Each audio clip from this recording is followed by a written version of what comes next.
Solent. Great to have you with me today. Are you feeling hungry? If you are, if you're looking forward to the match this weekend as well, then my next guest is going to tick all the boxes. It's Ed Stanchion from Stanchion Snacks. Hello. Hello. Now, you know when people say, well, I used to be that and now I'm this, and then I was that and now I'm this. And Ed, you've had a lot of jobs. I have had a lot of jobs, yes. So, chef originally, straight out of school. Went to college, but I've always been a magician as well. My grandfather was a magician. So from the age of about sort of 15, 16, I have been working in both the entertainment and the catering industry. Probably about 10 years ago, I decided to focus on magic more than cooking, and have been doing a comedy magic double act with my twin brother ever since.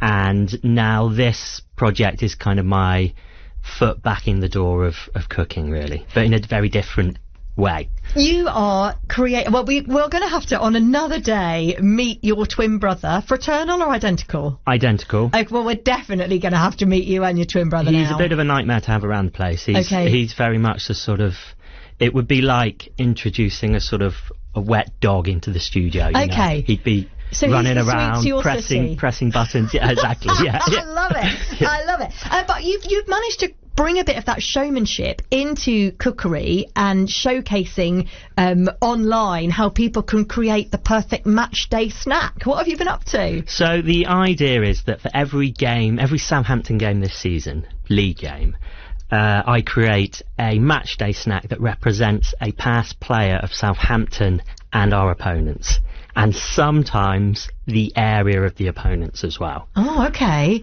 So we've had Joe Tesson pop up about half an hour ago. Yeah. Saints player. Of course. Millwall player. Has he featured already? He featured, yeah, for the New Year's Day game. Okay. So Joe used to be a policeman, famously. Yeah. Was a policeman, came to Southampton, and then went back to being a Norwegian policeman for a little bit of time, and is now obviously here commentating on the games. So I kind of stereotypically decided I was going to create a donut with a little bit of a Norwegian twist on it. So I made a seafood donut.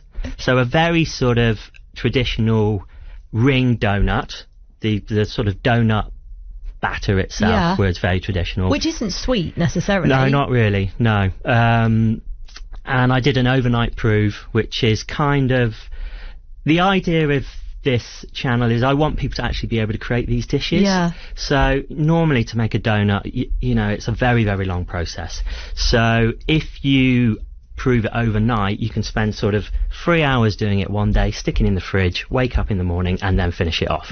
And you get a lot more flavour when you prove a dough overnight as well. What does it taste like with seafood in it though? Well, actually really nice. I mean, I guess people have probably had like a chicken donut. That was kind of my thought process to a sort of savoury donut.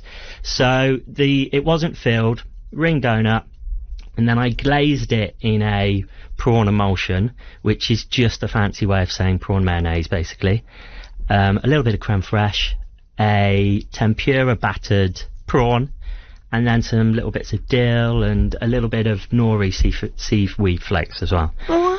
Yeah, it was a good one, that one. It's not the type that you could put in your pocket and walk down to the match with. No. Other dishes have very much been that way, that they are ones you could stick in your pocket, take down to the game with them. So there's quite a lot of sort of variation in what I create.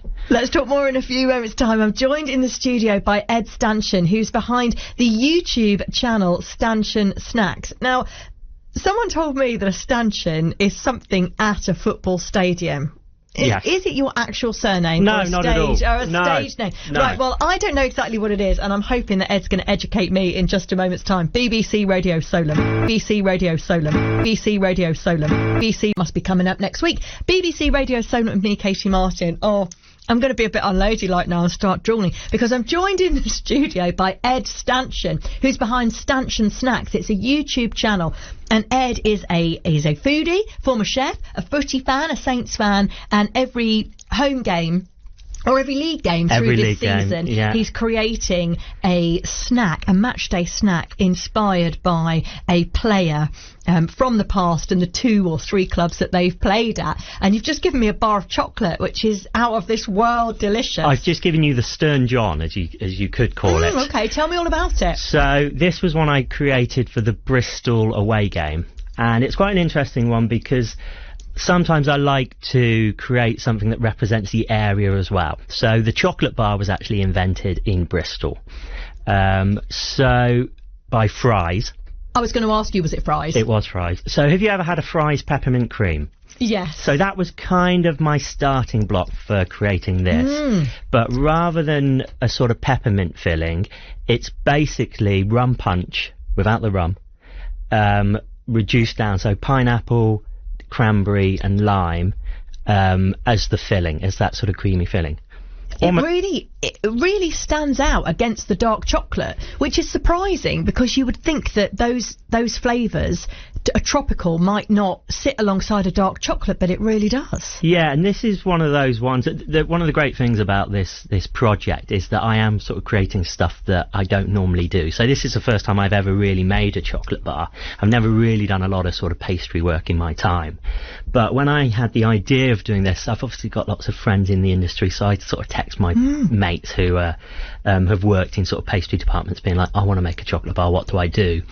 And this particular friend had created a sort of after 8 dessert for a restaurant called J Shiki's in Soho. So he sent me that recipe basically. So this is a modification, the filling, on a sort of after 8. So that middle bit is a bit like an after 8. I originally thought I was going to have to use like artificial flavourings, but when I made it for the first time I just used like natural juice, and I was surprised by how much it actually tasted of the things. So yeah, very natural. I think if you had one of those at half time, you'd definitely be singing. Yeah, of course. Yes, yeah. I mean, because it's a real pick-me-up. The YouTube channel is all about showing people how to create these match day snacks for themselves, and maybe encourage or inspire people to get in the kitchen and get a bit more experimental. How step by step is it if you're starting at kind of egg on one, bean on one? Yeah. How sophisticated does one's skills need to be? Well, I try to have a big sort of variety in what I create. So obviously some of them are more difficult than others. This chocolate bar is quite complex, but it's I had to temper chocolate, which basically all chocolate starts off tempered that we buy in the shop. So if you went and bought a bar of chocolate, it's tempered. If you melted it down and put it in a mould and tried to eat it, it would break your teeth, because you've broken the temper. So what you basically have to do is kind of almost re-temper it by controlling the temperature that you're melting it at. We see that on Bake Off, don't we? We see it on Bake Off. It's normally when things go terribly wrong on Bake Off. But they're under a lot more pressure than you might be at home. So this one was quite interesting because I did this months ago when we played Bristol, and then I thought, what can I bring into the studio that isn't going to have sort of allergy issues? I now know that you are allergic to something quite niche. A massive bite of it. And then I went, oh, I need strawberries on it, is it? But this is you've been doing the rest of the show, Ed. I would have done it. I could have. I think me and Josh between us would be all right. Definitely. But you know, so this is vegan, gluten free, you know, etc., etc. But because I'd done it months ago, I kind of forgot what I'd done, because I kind of lived the recipe for a week and then I do it once, one shot, one kill. It's not one of those channels when I spend the whole week practicing. I don't really have enough time because it's kind of my side hustle, you know.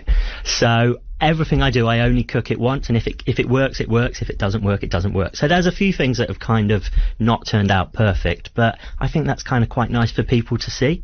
What kind of response have you had from people who've maybe followed along, or other Saints fans, footy fans that you've connected with, maybe even all over the world? Yeah, so I've had some sort of nice comments from, I had a nice message from the people from the Platform Tavern, which was pretty nice, you know, so some people from the local area. And I have had people that have sent me, there was a guy that I did some Guinness soda bread, which is probably the simplest one to do, which I did for Shane Long.